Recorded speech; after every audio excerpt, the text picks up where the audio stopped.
the integrity of our very important 2020 election. If you count the legal votes, I easily win. If you count the illegal votes, they can try to steal the election from us. If you count the votes that came in late, we're looking at them very strongly, but a lot of votes came in late. I've already decisively won many critical states, including massive victories in Florida, Iowa, Indiana, Ohio. To name just a few, we won these and many other victories despite historic election interference from big media, big money, and big tech. As everybody saw, we won by historic numbers. And the pollsters got it knowingly wrong. They got it knowingly wrong. We had polls that were so ridiculous, and everybody knew it at the time. There was no blue wave that they predicted. They thought there was going to be a big blue wave. That was false. That was done for suppression reasons. But instead, there was a big red wave. And it's been properly acknowledged, actually, by the media. They were, I think, very impressed. But that was after the fact. That doesn't do us any good. We kept the Senate despite having twice as many seats to defend as Democrats. And in a really much more competitive states, we did a fantastic job with the Senate. I think we're very proud of what's happened there. We had many more seats to defend. They spent almost $200 million on Senate races in South Carolina and Kentucky alone, 2 races, and hundreds of millions of dollars overall against us. At the national level, our opponents' major donors were Wall Street bankers and special interests. Our major donors were police officers, farmers, everyday citizens. Yet for the first time ever, we lost 0 races in the House. I was talking to Kevin McCarthy today. He said he couldn't believe it. 0 races, very unusual thing, 0. And actually won many new seats with, I think, many more on the way. This was also the year of the Republican woman. More Republican women were elected to Congress than ever before. That's a great achievement. I won the largest share of non-white voters of any Republican in 60 years, including historic numbers of Latino, African American, Asian American, and Native American voters, the largest ever in our history. We grew our party by 4 million voters, the greatest turnout in Republican Party history. Democrats are the party of the big donors, the big media, the big tech, it seems, and Republicans have become the party of the American worker, and that's what's happened. And we're also, I believe, the party of inclusion. As everyone now recognizes, media polling was election interference in the truest sense of that word by powerful special interests. These really phony polls, I have to call them phony polls, fake polls, were designed to keep our voters at home, create the illusion of momentum for Mr. Biden, and diminish Republicans' ability to raise funds. They were what's called suppression polls. Everyone knows that now. And it's never been used to the extent that it's been used on this last election. To highlight just a few examples, the day before election, Quinnipiac, which was wrong on every occasion that I know of, had Joe Biden up by 5 points in Florida, and they were off by 8.4 points, and I won Florida easily. So they had me losing Florida by a lot, and I ended up winning Florida by a lot. Other than that, they were very accurate. They had him up 4 points in Ohio, and they were up by 12.2 points. And I also won Ohio, great state of Ohio, very easily. The Washington Post had Biden up 17 points in Wisconsin, and it was basically even. They were off by about 17 points. And they knew that. They're not stupid people. They knew that. Suppression. There are now only a few states yet to be decided in the presidential race. The voting apparatus of those states are run in all cases by Democrats. We were winning in all the key locations by a lot, actually. And then our numbers started miraculously getting whittled away in secret. And they wouldn't allow legally permissible observers. We went to court in a couple of instances, and we were able to get the observers put in. And when the observers got there, they wanted them 60, 70 feet away, 80 feet, 100 feet away, or outside the building to observe people inside the building. And we won a case, a big case, and we have others happening. There are lots of litigation, even beyond our litigation. There's tremendous amount of litigation generally because of how unfair this process was. And I predicted that. I've been talking about mail-in voting for a long time. It's really destroyed our system. It's a corrupt system, and it makes people corrupt even if they aren't by nature. But they become corrupt. It's too easy. They want to find out how many votes they need, and then they seem to be able to find them. They wait, and then they find them. And you see that on election night. We were ahead in vote in North Carolina by a lot, tremendous number of votes. And we're still ahead by a lot, but not as many, because they're finding ballots all of a sudden. Oh, we have some mail-in ballots. It's amazing how those mail-in ballots are so one-sided, too. I know that it's supposed to be to the advantage of the Democrats, but in all cases, they're so one-sided. We were up by nearly 700,000 votes in Pennsylvania. I won Pennsylvania by a lot, and that gets whittled down to, I think they said now we're up by 90,000 votes, and they'll keep coming and coming and coming. They find them all over, and they don't want us to have any observers, although we won a court case. The judge said you have to have observers. Likewise in Georgia, and they're appealing. Actually, they're appealing. We won a case that we want people to watch, and we want observers, and they're actually appealing, which is sort of interesting. I wonder why they'd appeal, that all we want to do is have people watch as they do the vote tabulations.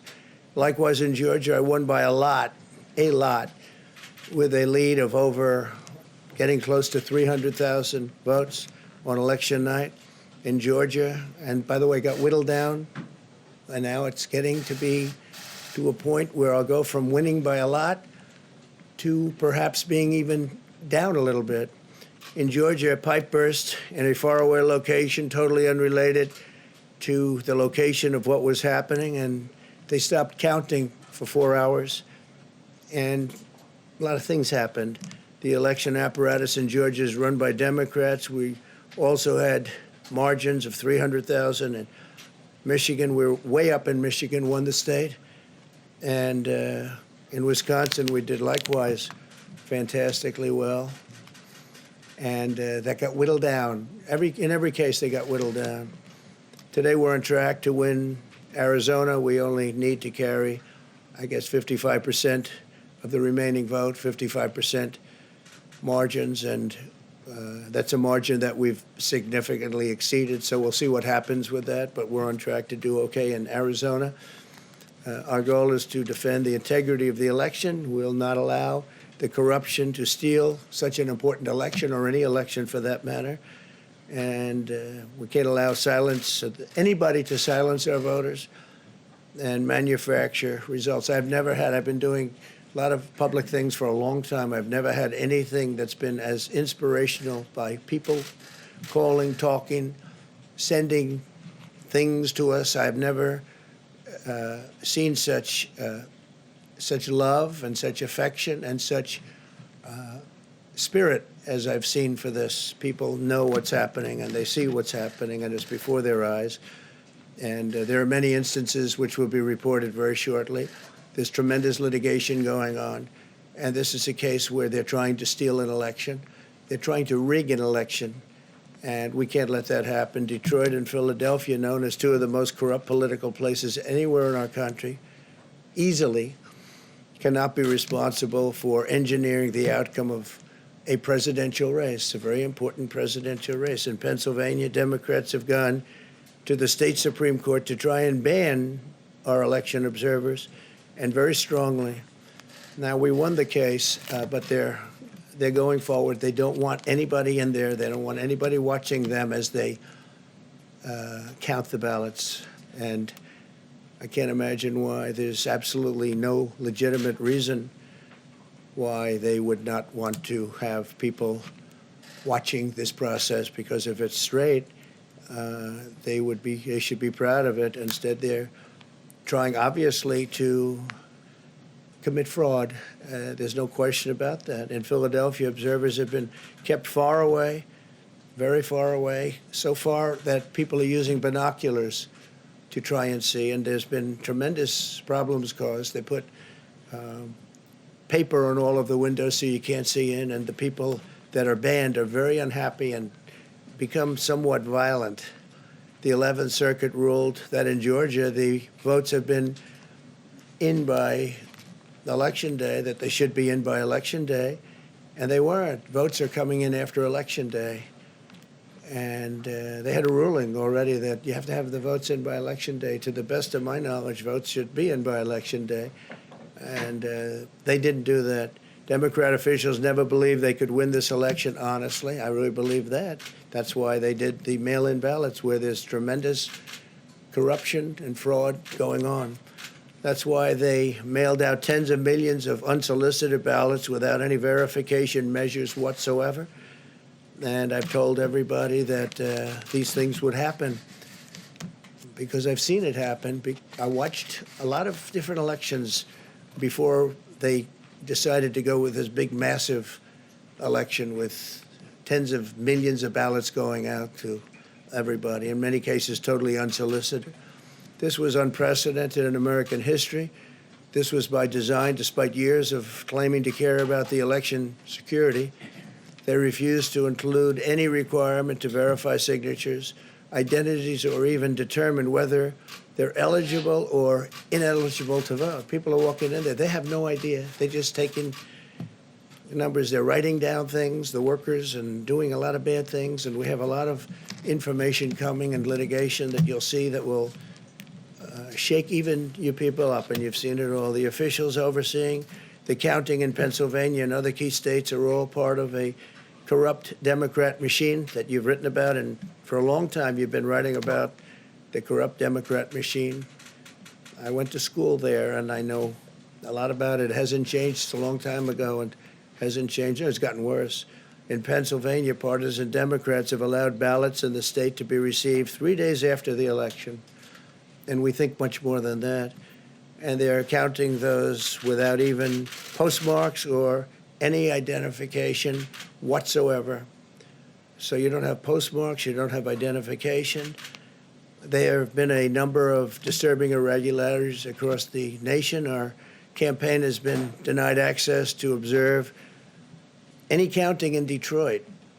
Detroit is another place, and I wouldn't say it has the best reputation for election integrity. Poll workers in Michigan were duplicating ballots. But when our observers attempted to challenge the activity, those poll workers jumped in front of the volunteers to block their view so that they couldn't see what they were doing. And it became a little bit dangerous. One major hub for counting ballots in Detroit covered up the windows again with large pieces of cardboard. And so they wanted to protect and block the counting area. They didn't want anybody seeing the counting, even though these were observers who were legal observers that were supposed to be there. In Detroit, there were hours of unexplained delay in delivering many of the votes for counting.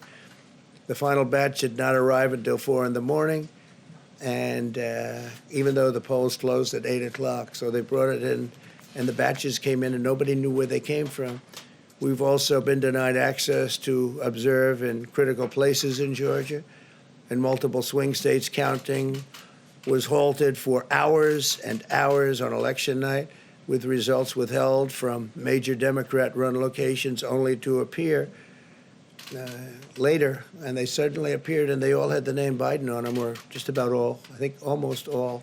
They all had the name Biden on them, which is a little strange. I challenge Joe and every Democrat to clarify that they only want legal votes, because they talk about votes, and I think they should use the word legal votes. We want every legal vote counted, and I want every legal vote counted. We want openness and transparency, no secret count rooms, no mystery ballots, no illegal votes being cast after Election Day. You have Election Day, and the laws are very strong on that. You have an Election Day, and they don't want votes cast after Election Day, and they want the process to be an honest one. It's so important. We want an honest election. We want an honest count. And we want honest people working back there because it's a very important job. So that's the way this country is going to win. That's the way the United States will win. And we think we will win the election very easily. We think there's going to be a lot of litigation because we have so much evidence, so much proof, and it's going to end up perhaps at the highest court in the land. We'll see.